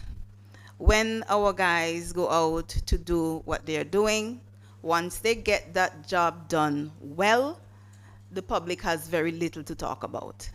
And so pride in what we do is so important. I know for St. Vincent that our guys feel that pride when they wear that shirt. They want the logo to look a certain way. I know they feel good about the job, feel good about what they're doing. And so I just want us to focus on that a little bit more, getting the job done, getting it done well.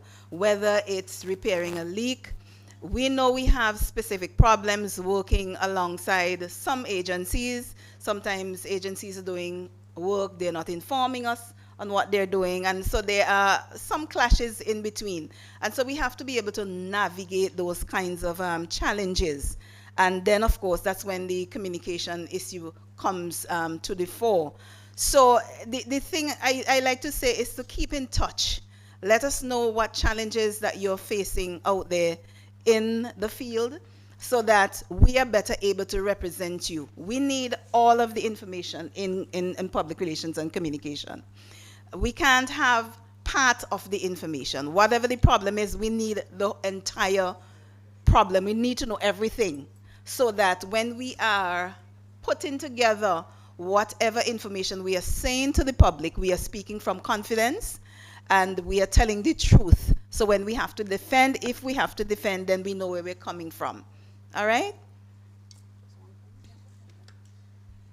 So just another point I wanted to highlight of the reason why public communication is important in water services. Sometimes customers will be your biggest defense against irate persons. Because I have seen in the past where, for instance, you're having turbid water and persons would, I think by now with our public communication and education program that we've put out a lot of information like heavy rains, you already know what to expect. But persons, for whatever reason, would take that and make it an issue. And I've seen our own customers in the comments defending us like, this is to be expected. They always let you know what to expect and what you should do to mitigate against it. So why is it an issue? So it's always about keeping persons in the know, more or less, to ensure that they sometimes are your biggest supporters. So that's just a point I wanted to make before we move on. You establish a good relationship with the public looks out for you. Yes. And that is so important. So when you get in there, you develop that rapport. For example, we had a program where we were talking about storage, the importance of water storage, as during the dry season and even during the rainy season. And so we reach out to different public, different persons. And so now when we have that situation, when during the dry season, there are people like Rayan said who will defend and say, but you all know what happens during the dry season. You know what you're supposed to do. You know, don't give the CWSA a hard time, because sometimes we might say water would be restored at a certain time, but sometimes the issue is prolonged and you can't restore when you say you're going to restore. Obviously, our responsibility is to go back to the public to say, well, you know, we are not going to be able to restore within the time when we said that we would. But it is always our responsibility to reach out to the public to ensure that we have that good relationship, and that public also includes the media. That public also includes the media. It should get to a place where instead of you always having to call the media would call you to ask, what is it that you have, what's happening at CWSA, what do you want us to send out for you, and so on. It tells you that you have a good thing going with them and with the public on a whole. Piggybacking to what you mentioned about the way you wear your uniform, and I think that is very critical. Your uniform, the way you conduct or report yourself, it communicates too. So how you present yourself, it sends a message of professionalism. Customer is more likely to trust someone that looks and acts professional. So I want us to be very much mindful of that as well. I want you to know that as operators, you're also the heirs of the community.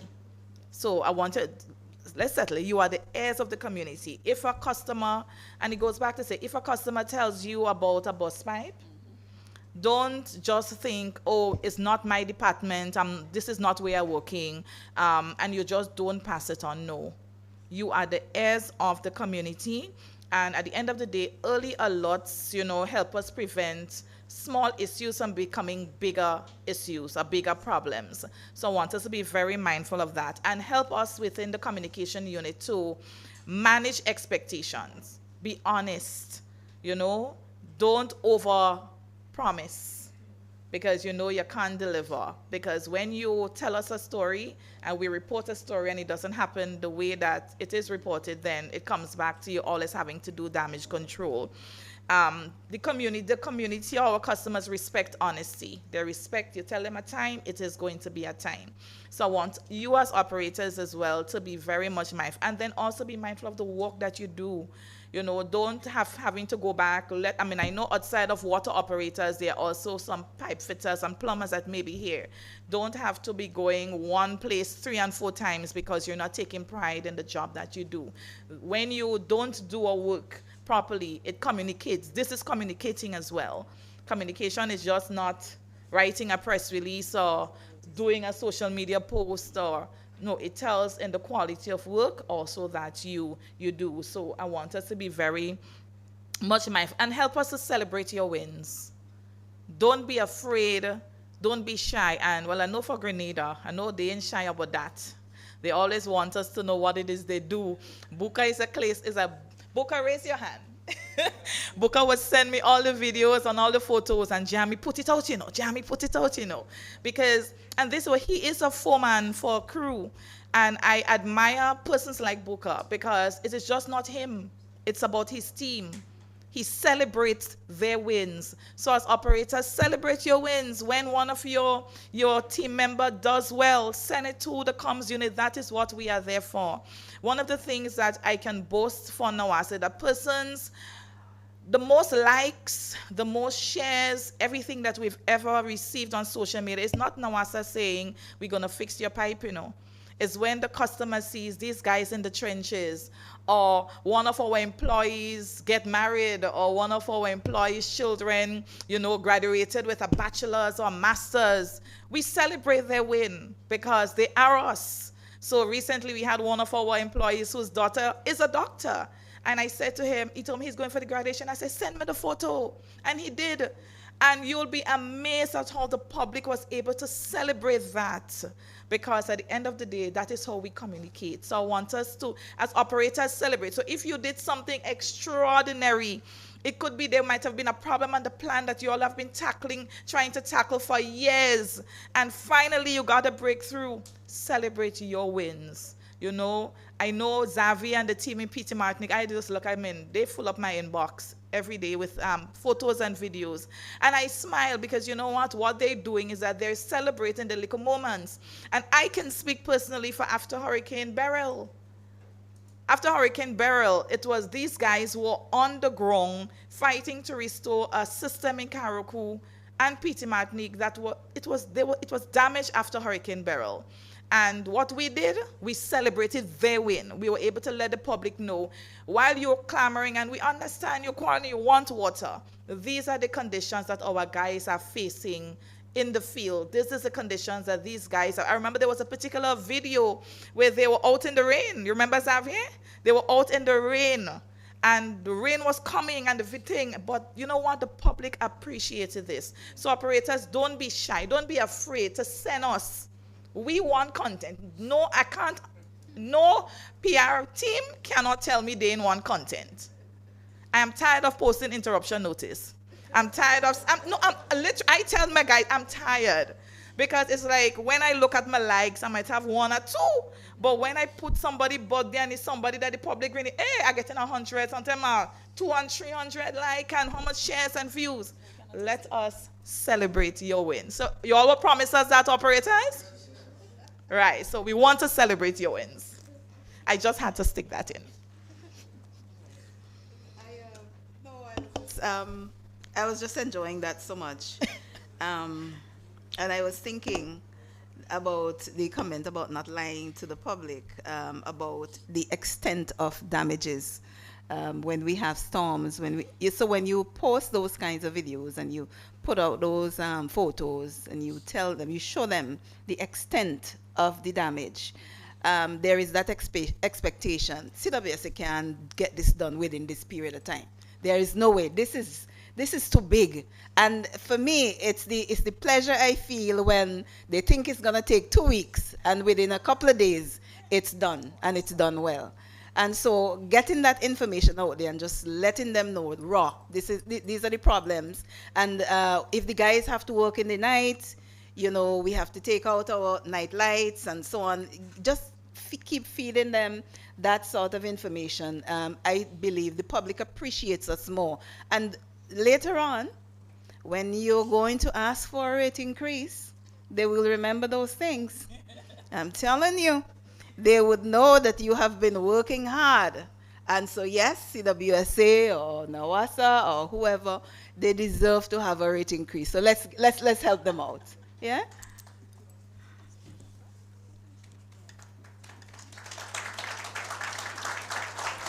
Right, so we're wrapping up because I know many of you are hungry. I am. So, yeah, I'm hungry. So we are going to wrap up.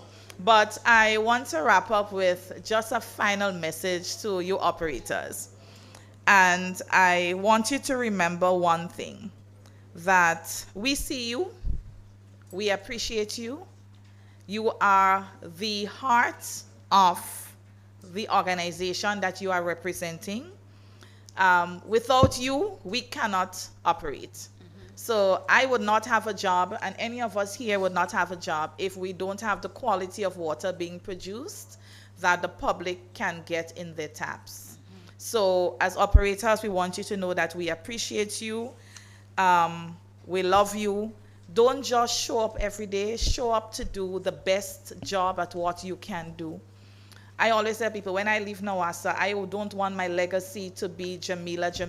I want it to Jamila that gave up her best. And I've tried my best, beyond my best. And at the end of the day, this is what I want us as. Don't just treat what you're doing as a job. I don't know about you, but I love what I do. I am passionate about what I do. And when I heard one of the previous speakers spoke, don't just do it for promotion.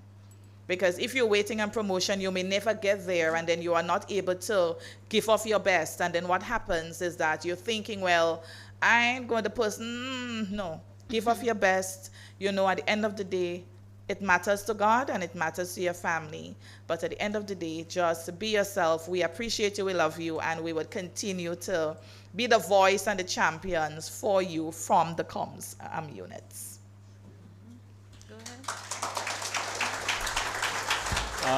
Don't think you're going to get away so quickly. When you wrap up, I'm sure the audience will want to pose some questions. So any questions? Yes, Mr. Etinoff.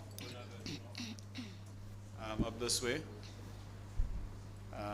So we have Mr. I'll take Etinoff. Mr. Etinoff first, and then we'll come back to the gentleman near the pole. So we're going to take a few. Thank you. I do not have a question, but I couldn't let this moment pass without commending the team here this afternoon. I mean, tremendous effort, folks. The kind of information that you put out is something I just wish that, every operator from Dominica was in this room. And somehow we're going to have to find a way to get that information out to every one of them. Because I can identify some of the things that were said. There was a time when, we had lots of criticisms, lots of stuff. Dominica is a difficult place. We did a field trip to a place called Grand Form, Ministry of Finance, BNTF personnel, or ministry personnel. And when we got there, one lady from Ministry of Finance said, Mr. Etinoff, I will never call the Wasco again when I don't have water. She could appreciate the difficulties that we were working under. A few weeks ago, we had some major flooding, major landslides in a place called Kalibishi. And we have one guy who I could identify with what you're saying. He took videos, showed the guys climbing hills in the mud with pipes, in water with pipes and so forth. And I have operators here who can, testify to that. And at the end of the day, we had people on social media, because our PRO did publish that, commending the guys and appreciating the work that the Wasco did. So thank you very much, folks. Just wanted to make that point. And Jamila, if you track her on WASA's Facebook page, Jamila actually climbs the mountains with the operators. She goes in the trenches, and it's a good model. I think the gentleman in the back, I forgot, from APUA. Yes. Please say your name. So my name is Jason Brown. I am APUA. I'm a supervisor in the authority. But my question is for the panel, is how difficult it is to, as you know, we're from small societies, and you have a lot of influence from the top, being politics. So they would have a view, or they would issue statements. And now you now have to, it may not be the outcome that they may be looking for, and you may not issue the statement. How do you cope with that? And if it's a challenge for you guys? Because back home it is. I think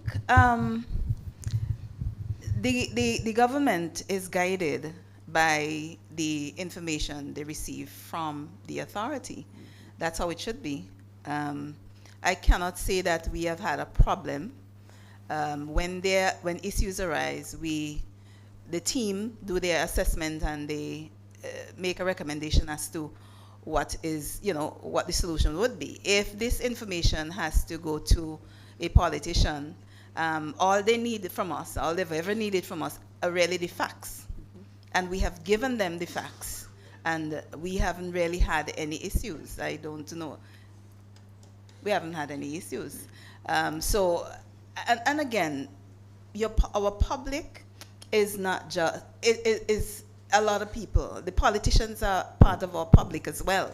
And so we have to understand the sensitive nature, where they're coming from, because they have constituents that they have to answer to. And so we should be able to respond to them with issues in such a way that they are able to relate to their constituents. So it's a sort of like we have to be able to help each other.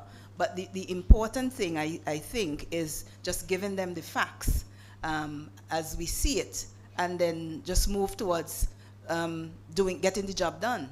And we have done that. All right, so for Grenada, I can say that I think NAWASA is blessed. And let me tell you why NAWASA is blessed, in that our line minister is the prime minister. So we are very lucky. So currently, our Honorable Dickon Mitchell is the Minister of Public Utilities.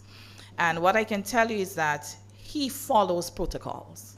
So we have a board chair. Mr. Smith can attest to that. He was our former GM. And we have a board chair. And those are the lines of authority. The Prime Minister may reach out to, let us say, myself or somebody, if maybe he has called the chair or the deputy chair and he's not able to get whatever information, but they would not share anything outside of confirmation from NAWASA. So we are very lucky, Grenada-wise, for that. In my time, I have never had, actually it was once, donkey years ago, donkey years ago, when a particular minister of utilities said that the $10.80 at that time, which was the basic charge, was a meter charge. And while we were saying it's part of a service charge, and we had to come back and say, no, it's not a meter charge, because everybody was saying, well, it's my meter. If I'm paying a meter charge, then it's my meter. You can't be taking out my meter and my meter this and my meter that. And we had to come back and say, no, it's not that. And we were able to communicate with him, and we've never had that issue. So I can recall in my time in NAWASA, once we ever had, where they would make a statement and then we would have to come back and try to. But as for the few years that I have had been there, we are always lucky to have the utilities minister. Even prior, the Minister of Public Utilities was the Deputy Prime Minister at one point. So we were always lucky. But I know it can be a challenge, for the thing. And how do you, as a comms unit, have to come back from that and have to be able to, to diffuse a situation, if that's the best way to put it. Mr. Smith, you had your hand up? I thought so. You see the man telling you hungry. Anybody else? Yes, Mr. Nett. Oh, Cyril, sorry. Hi, thank you so much. I'd like to thank the panel for this discussion. It made me reflect on a couple of experiences that I had myself. And it is important for us to communicate, whether it be verbally or non-verbally. And I am doing my master's right now, and I encourage my class, we had to do a project. I encourage my class to do a project on the impacts of water quality based on climate change. And after the project, they were, stunned by the constraints that we go through on a daily basis, whether it be infrastructural issues, whether it be operational issues. And they were saying, if it is, they actually felt sorry for us as a utility, if it is that they were getting this communication a bit better, then they'll be able to understand, well, when they say 5 days we need to repair something, they will understand, and they know they won't judge us and, put all these derogative comments, etc. So they were appreciative of that, and I believe exposure and doing awareness campaigns is important for the public to be able to be sensitized on what exactly we experience on a daily basis. That's one. Two, I, being an operator myself, we are like a family, when we work together. And I think it's important that we encourage each other to dress a certain way, carry about ourselves a certain way, and deal with customers the way in which that you would like someone to deal with you. Because I remember there was this one employee, he didn't used to carry about himself in a manner that, the public would see him as a employee of the water utility, and we had the police come on the compound already to follow him to ask him if he works here. Because they were so stunned by the way he dressed, So it's important to carry about yourself in a manner, and that's a nonverbal communication as well. And communication don't start and ends on the plant. It goes within your community. So we did a campaign where it is storms would affect of the area, and we would have gone out and give them, the contributions and care packages, etc.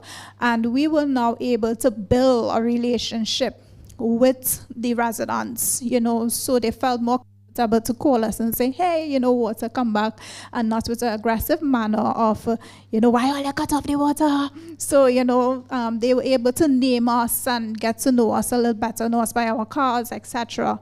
So, as I said, communication doesn't start and end on a plant, right?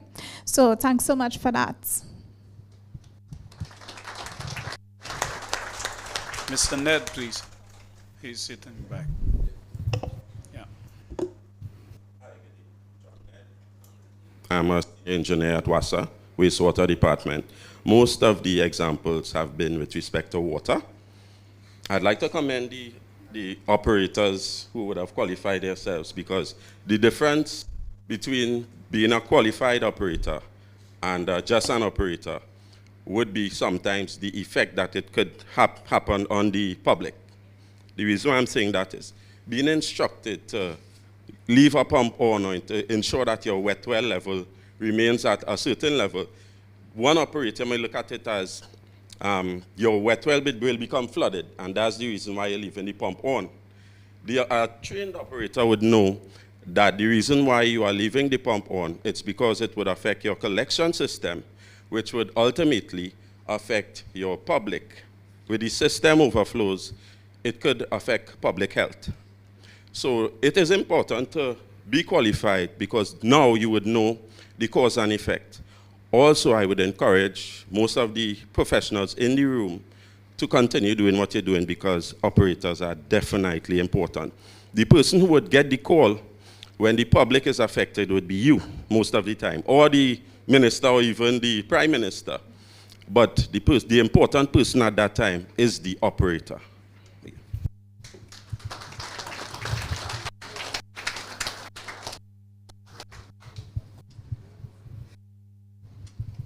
Going once, twice. Okay, closed. Thank you very much. We had a very good session, first session, and we look forward to you returning here after lunch as we continue with some more very interesting presentations and conversations. And do take time to do the networking. I think the lunch break is for 1 hour. Yeah. Yeah, and please do circulate around our exhibitors. They have spent a lot of money to bring us here. So please go and patronize and give some support and show that we value our exhibitors and sponsors. So we're going to take a break for lunch. We'll resume in 1 hour.